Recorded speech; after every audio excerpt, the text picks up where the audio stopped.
ఓం నమ శివాయ. కార్తీక సోమవార వ్రత కథ. యమునా నదీ తీరంలో పరమపావనమైన ఒక దివ్య దేశం ఉన్నది. ఆ దేశాన్ని చిత్రవర్మ అనే రాజు పాలన చేసేవాడు. ఇది కృతయుగానికి సంబంధించిన కథగా చెప్పబడుతున్నది మన స్కాంద పురాణంలో. ఎందుకంటే ఇందులోని పాత్రలు దివ్యమైన ఇతిహాస పాత్రలు, పురాణ పాత్రలు. వారి కాలం పరిశీలిస్తే కృతయుగం నాటిది. చిత్రవర్మ అనే రాజుకి మొత్తం 8 పుత్రులు కలిగారు. అటు తర్వాత చివరగా ఒక పుత్రిక కలిగింది. ఒకే ఒక్క అమ్మాయి. పైగా అందరూ మగవాళ్లే అయిన తరువాత అమ్మాయి గాని పుడితే ఎంతో ప్రీతి కలుగుతుంది, అలాగే వాత్సల్యము ఏర్పడుతుంది. అతనికి అమ్మాయి పుట్టగానే ఎంత ఆనందం కలిగిందంటే పార్వతీదేవిని కన్న హిమవంతుని వలె ఆనందించాడట. అయితే ఈ శైశవ దశలో ఉండగానే జ్యోతిష శాస్త్రవేత్తలను పిలిపించి జాతకం మొత్తం చూపించి ఈమె భవిష్యత్తు ఎలా ఉంటుంది అని అడిగారు. వారు చక్కగా పరిశీలించి ఈమె అన్ని సౌభాగ్యాలతోనూ భాసిల్లుతుంది కనుక ఈమెకు సీమంతిని అని పేరు పెట్టండి అని తీర్మానించారు. జ్యోతిష శాస్త్రవేత్తలందరూ ఆమె యొక్క జాతక ఫలాలని చెప్పారు. ఈమె గొప్ప స్త్రీ అవుతున్నది. సరస్వతి వలె అన్ని కళలలోనూ రాణిస్తున్నది. రతీదేవి వంటి సౌందర్యము ఉన్నది. దమయంతి వంటి పాతివ్రత్య శోభ ఉంటుంది. అరుంధతి వంటి తేజస్సు ఉంటుంది. ఇలా అనేక రకములు వివరించారు. లక్ష్మీ కళలతో తేజరిల్లుతుంది. ఈమె నిత్యము పాతివ్రత్యంతో సౌభాగ్యంతో కలకాలం కలకల్లాడుతూ ఉంటుంది. ఈమె ఆయుష్ గొప్పదే, సౌభాగ్యము గొప్పదే అని చెప్పారు. అయితే అందరు పండితులు ఇదే అభిప్రాయం చెప్తే ఒక్కరు మాత్రం వీళ్ళందరూ చెప్పారు కానీ నాకు మాత్రం జాతకంలో ఒక దోషం కనబడుతున్నది. అదేమిటంటే వివాహమైన కొద్ది కాలానికే ఈమె భర్తను కోల్పోవలసి రావచ్చు అని సూచన చూపించారు. ఈ మాట వినగానే రాజు హతాశుడయ్యాడు. ఇది చాలా దుర్భరమైనటువంటి మాట, కానీ అది మనసులోనే అట్టిపెట్టుకున్నాడు. మొత్తానికి పిల్ల ఎదుగుతూ ఉన్నది. అక్షరాభ్యాసము మొదలైనవి జరిగినవి. బహుశాస్త్ర గ్రంథములు పరిశీలించినది. గొప్ప విద్యా ప్రవీణురాలైంది. కృతయుగం నాటి కథ అంటే అప్పటికే స్త్రీలు ఏ విధంగా పెరిగేవారు, ఎంత విద్యను పొందేవారు, ఎంత గౌరవంతో ఇంట్లో పూజింపబడేవారు అనేది తెలుస్తున్నది. అందుకు స్త్రీ సంతానం కలిగితే సంతోషించాలి, మహాలక్ష్మి అవతరించినట్లే భావించాలి. అలా ఈమె విద్యలో కూడా చాలా ఉన్నతురాలైంది. అయితే ఈమె దగ్గరున్న చెలికత్తెలలో ఒక ఆమె ఒక రోజున మాట్లాడుతూ చెప్పింది, చిన్నప్పుడు నీకు జాతకాలు చూపించినప్పుడు ఒక వార్త విన్నాం, నీకు తెలుసా అన్నది. నాకు తెలియదు అన్నది. అమ్మాయికి ఈ విషయం తెలియనివ్వలేదు తండ్రి. స్త్రీ చాపల్యం చేత ఆ చెలికత్తె చెప్పివేసింది, వివాహమైన కొంతకాలానికే భర్త దూరమవుతాడట అని. వెంటనే చాలా బాధపడింది. ఎందుకంటే వివాహం వయసు దగ్గరికి వస్తూ ఉన్నది. ఈ వార్త విన్నది. అంతకంటే బాధాకరమైన విషయం ఇంకేముంటుంది? ఎలా ఈ దుఃఖం నుంచి బయటపడాలా అని ఆలోచిస్తున్నది. ఎందుకంటే మనకి సూచిస్తూ ఒక చెడు జరుగుతోంది అని కనబడుతున్నప్పటికీ భగవదారాధన వల్ల బయటపడవచ్చు. ఇది శాస్త్రం చెప్పుతున్నది. ఈ తల్లి ఆలోచన చేసి ఏ విధంగా బయటపడాలా అన్న యోచనలో ఉన్న సమయంలో ఆమెకొకటి స్ఫురించింది. గురువులను ఆశ్రయించాలి. ఇది చాలా ముఖ్యమైన విషయం. ఏ సమస్య వచ్చినా బెంబేలు పడకుండా ఎలా తరించాలో గురువును ఆశ్రయించి తెలుసుకోవాలి. ఎందుకంటే శాస్త్రము సమస్యలతో పాటు పరిష్కార మార్గములు చాలా చాలా చెప్పింది. ఆమె వాళ్ళ యొక్క గురువైనటువంటి యాజ్ఞవల్క్య మహాముని భార్యను ఆశ్రయించింది. ఎందుకంటే ముత్తైదువుగా దీర్ఘసుమంగళిగా ఉండాలి అనే ఉద్దేశంతో ఉన్నది కనుక దీర్ఘసుమంగళిగా ఉన్నటువంటి ఋషిపత్నిని ఆశ్రయించింది. అందున యాజ్ఞవల్క్యుని భార్య మైత్రేయి సామాన్యురాలు కాదు.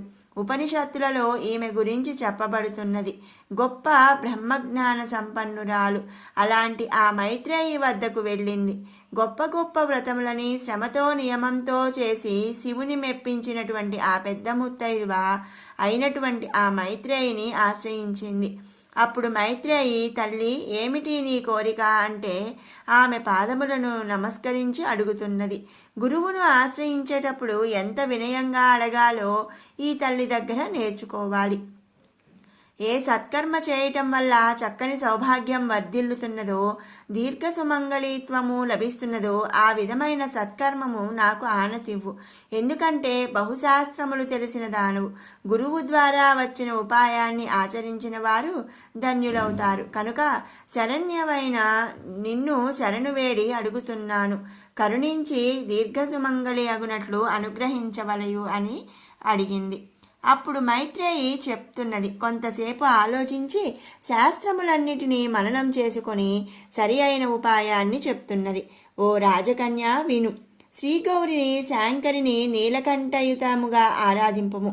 గౌరీదేవిని ఆరాధించాలి.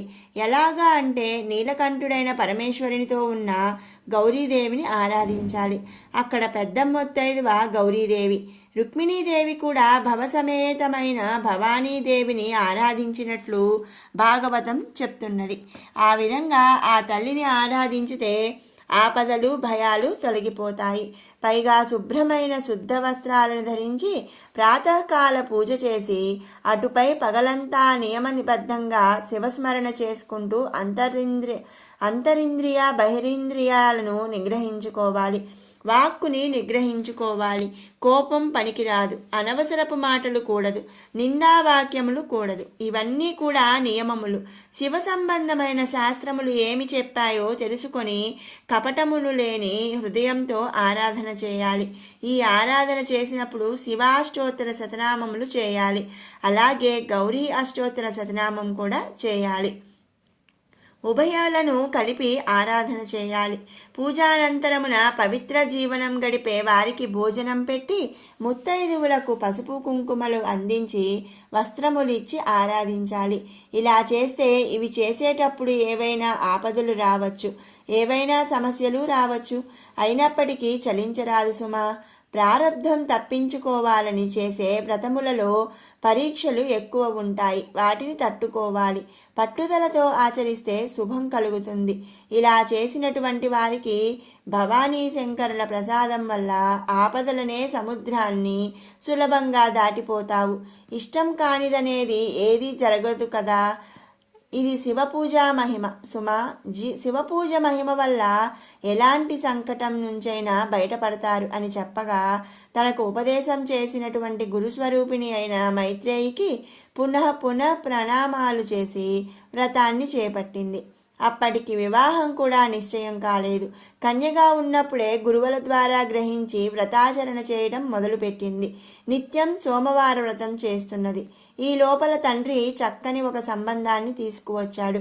అది ఎటువంటి సంబంధం అంటే నలచక్రవర్తి వంశానికి చెందినటువంటి యువకుడు దొరికాడు వరుడిగా. ఇంతకంటే భాగ్యమేమున్నది. అందుకే ఇది కృతయుగం నాటి కథ. నలచక్రవర్తి అప్పటి రాజు. నలచక్రవర్తి యొక్క భార్య పేరు దమయంతి. ఆ పుణ్య దంపతుల పుత్రుడు ఇంద్రసేన మహారాజు. ఆ ఇంద్రసేనుడి తనయుడు చంద్రాంగదుడు. ఈ చంద్రాంగదుడే ఇప్పుడు వరుణిగా వచ్చినటువంటి వాడు. అంటే నలచక్రవర్తికి మనువడు. ఇంద్రసేనునికి పుత్రుడు ఈ చంద్రాంగదుడు.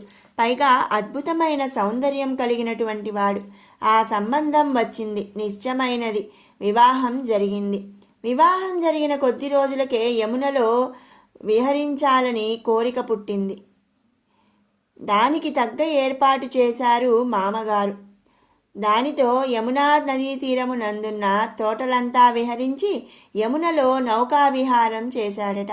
తన పరివార సమూహంతో సహా ప్రీతిగా వెళుతున్నాడు. అప్పుడు యమున మంచి పొంగు మీద ఉన్నది, నిండుగా ఉన్నది. కొంత దూరం వెళ్లేసరికి యమున పొంగు ఉధృతమై పడవ కొట్టుకుపోయింది. వెంటనే ఆ వార్త తెలిసింది. ఆ మామ చాలా బాధపడి యమునా నదీ తీరానికి వచ్చి విలపించాడు. మొత్తం పుర ప్రజలందరూ కూడా బాధపడ్డారట. అందరి మృతదేహాలు వచ్చాయి, కానీ ఈ చంద్రాంగదుని మృతదేహం మాత్రం రాలేదు. అంటే మృతదేహం కూడా దొరకనంతగా కొట్టుకుపోయాడు అని భావించారు వీళ్ళందరూ. దుఃఖితులయ్యారు. కూతురికి ఎలా చెప్పాలా అని చూస్తున్నారు.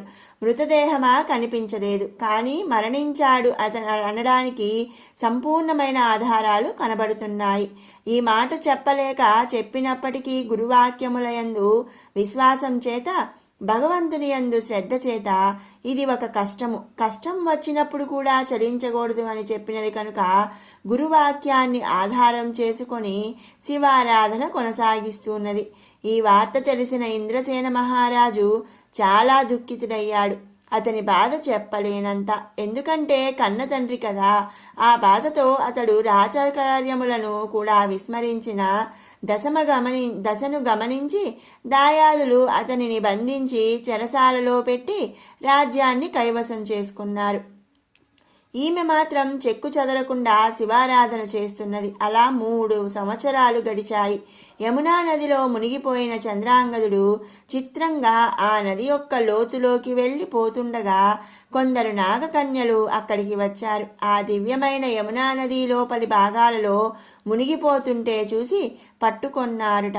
వాళ్ళు ఇతడి తేజస్సు చూసి మనస్సుకి ఏమనిపించిందో కానీ క్షేమంగా నాగలోకానికి తీసుకువెళ్ళి ఉచితమైన ఉపచారములు చేసి విశ్రాంతినివ్వగా అక్కడికి నాగరాజ్యాన్ని పాలించే దివ్య సార్వభౌములలో ఒకడైన తక్షకుడు వచ్చాడట. అతడు వచ్చి ఇతని చరిత్ర అంతా తెలుసుకొని అతిథిగా వచ్చిన ఈయనకి అన్ని విధములైన సౌకర్యములు ఆతిథ్యములు సమర్పణ చేసి అటు తర్వాత కూర్చొని కబుర్లాడుతూ, నువ్వు ఈ విధంగా క్షేమంగా ఇక్కడికి రావటం ఉన్నదే, అది నీ యొక్క సౌభాగ్యం, అందులో సందేహం లేదు. నువ్వు ఇలా బయటపడ్డావు అంటే నీకు దైవానుగ్రహం ఉంది. నువ్వు ఏ దైవాన్ని ఆరాధిస్తున్నావు అది చెప్పు అని అడిగాడట. అప్పుడు ఒక్కసారి తన ఇష్టదైవాన్ని తలుచుకొని చంద్రాంగదుడు చెప్తున్నాడు. సర్వప్రపంచానికి దేవతలకు కూడా ఎవరైతే దేవుడో, ఎవడు ఈశ్వరుడో, ఆ విశ్వేశ్వరుడు, ఆ సర్వేశ్వరుడు, ఆ సాంబ సదాశివుడు నాకు ఇష్టదైవము. ఏ దేవుడిని దేవతలలో మహాదేవుడు అని అంటారో మహాదేవ శబ్దమే చెప్తున్నది ఆయన సర్వదేవతా శ్రేష్ఠుడు అని. అట్టి ఉమాపతిని ఇష్టదైవంగా కొలుచుకుంటున్నాను అన్నాడు చంద్రాంగదుడు. అది విన్న తక్షకుడు సంతోషించి, శివభక్తులను పూజించడం శివుడిని పూజించడమే, అందుకు నీకు తృప్తి కలిగేలా నీకు అన్ని ఆతిథ్యములు అందించి ఇక్కడే నిన్ను ఉండమని కోరుకుంటున్నాం అంటే అప్పుడు చంద్రాంగదుడు చెప్తున్నాడు, ఎన్ని ఉన్నప్పటికీ నాకిది విదేశమే, నా దేశానికి వెళ్ళే ఏర్పాటు చేయమని ప్రార్థించాడు. అప్పుడు తక్షకుడు అన్ని ఏర్పాట్లు చేశాడు. అంతేకాదు దివ్యమైన తన యొక్క పరివారాన్ని ఇచ్చి పంపించాడట. ఒక గుర్రాన్ని ఇచ్చాడట. ఆ గుర్రం కానీ ఎక్కితే ఎక్కడికి అనుకుంటే అక్కడికి వెళ్ళగలరు. అలాంటి కామయానమైన తురగాన్ని ఇచ్చాడట తక్షకుడు. ఆ తురగాన్ని స్వీకరించి తన దేశానికి తిరిగి క్షేమంగా చేరుకున్నాడు. తిరిగి వచ్చిన భర్తను చూసి ఆనందించింది. అది కూడా ఎలాగూ అంటే ఆ రోజు సోమవార వ్రతం చేసి ఆ శివుని యొక్క పార్థివలింగాన్ని యమునా నదిలో కలపడానికి వెళుతూ ఉంటే ఆ నదిలో నుంచి గుర్రంతో వస్తూ కనబడ్డాడట భర్త. శివపూజ వృధా కాలేదు అన్నది. ఈ విధంగా తిరిగి భర్తను పొందింది. విషయం తెలిసి తండ్రి సంతోషించాడు. తాను తండ్రిని బంధించిన శత్రువులను ఓడించి తిరిగి తండ్రికి చెరసాల నుంచి విముక్తి కలిగించాడు. ఇలా ఆదుకున్న పరమేశ్వరుని ఉద్దేశించి అఖండమైన రుద్రాభిషేకములు చేశాడట చంద్రాంగదుడు తండ్రి అయినటువంటి ఇంద్రసేనుడు. ఇక చిత్రవర్మ ఆనందానికి అంతులేదు. ఇలా వీరందరూ కలిసి శివారాధన చేసి ధన్యులయ్యారని సోమవార వ్రతమహిమని బ్రహ్మోత్తర ఖండం చెప్తున్నది. ఓం నమ శివాయ. హర హర మహాదేవ శంభో.